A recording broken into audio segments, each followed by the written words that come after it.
Huh.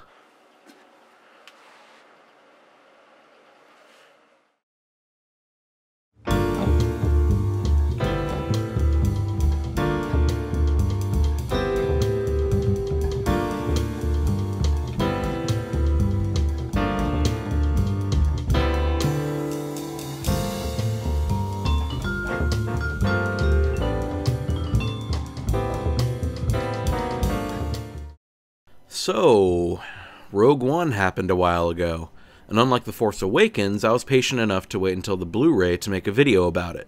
Can't promise I could do the same when Last Jedi comes out, though. Anyway, this isn't a review. I loved the movie, I thought it was great, yada yada yada yada. It did have one flaw, though. One really weird flaw. Weird enough to get its own video. I thought the villain in Rogue One was too interesting and well written. Congratulations, you played yourself. Director Krennic was by far the best character in the movie, and the whole time I was thinking, man, he should have been the main character of the movie. That's not to say the main characters aren't great. Hell, if you think the whole theater wasn't crying by the end, you're nuts. Rest in peace, K2. But of all the characters, Krennic had the most interesting story to tell, and that's a problem when he's not the focus of the movie. Krennic is a man who so desperately wants the attention of higher-ups who continuously do not care about him. Well, okay, they care about the weapon he's building, but as soon as it yields any potential, an uncanny CGI puppet yanks it away from him. They even stuff him in the archival office downstairs, right as soon as the rebels come storming the beaches. And yet, even after all that, he struggles to find a reason to betray the Empire. He still sticks with them, either as a man of honor or out of stubbornness, or, well, we don't know. This is a fascinating character, but he spends most of the movie in the background while Jyn mopes about her father, or Cassian and K2 trade quips, and look, I know that's still well written, but look at what the writers are stuffing away here. I don't know if the writers didn't want to focus on the bad guy, or if Krennic was a later addition to the script, or what, but this guy is just oozing potential.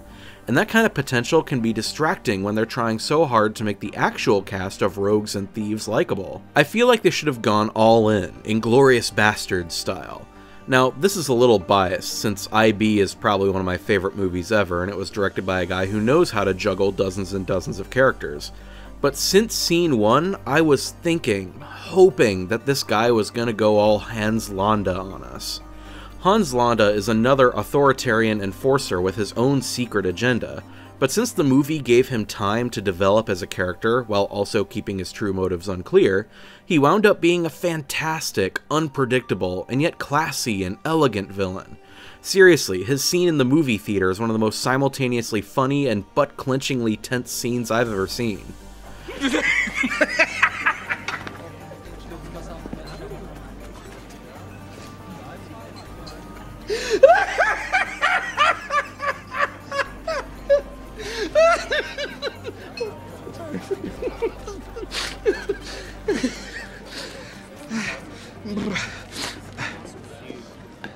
That's what they should have done with Krennic, and I almost get the feeling that that was their original intention.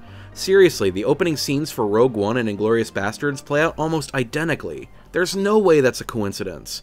But they should have given Krennic more time, maybe shrouded him in more mystery. Or if you wanted to take a different approach, you could have devoted a little more time to his inner conflict. The Empire treats him like crap, and yet he still remains steadfast. You could make a great character out of that. Hell, Disney's done it before, just look at Hunchback. Maybe I should stop complaining, because they did so much else right. The ending was perfect and sad, and holy crap, seeing Vader at his full terrifying potential was crazy. Hell, I joked about it, but I actually think the CG for Tarkin and Leia was well done. It fooled me the first time. I just wish one part of the movie was fleshed out just a bit more.